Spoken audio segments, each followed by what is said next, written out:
I think for young leaders, one of the most important things is setting a new example, however hard that may be. I say that because of this.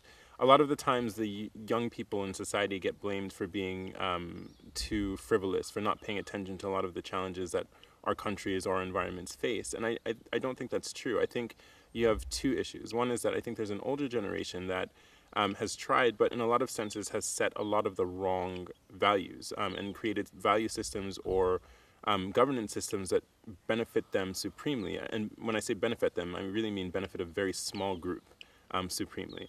I think for young leaders, one of the biggest challenges is, okay, how do we set a new example? How do we say, okay, we've been given pieces of this, pieces of that, good ideas here, we've been given good examples from here, we've been given bad examples.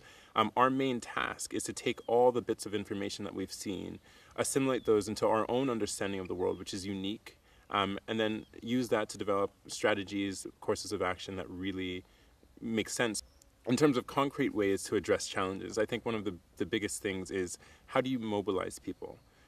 What we're doing at our own publication is how do we provide the right kind of information to as wide an audience as possible so that people are educated and informed about what's happening in their countries, in their environments, in their villages, in their towns, so that they can actually say, okay, look, you're in a leadership role, you're in a governance role.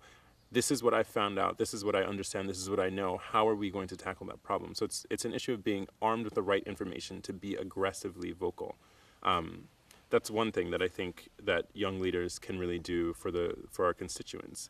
A second thing I think we can do is really lead by example, right? And when I say example, it's the sort of thing, as opposed to being a politician who gets into office so that they can drive the Range Rover or drive the fancy car or have the big house. How do you say, like some of the older generations that fought for independence and some people that we've seen over the course of the development of our countries, although I think too few and far between, how do you say my example, the way that I live, the way that I construct my life, the way that I run my business, the way that I participate in politics, personally, that's going to stand as a shining example to all the people that look up to me or to people that may not look up to me.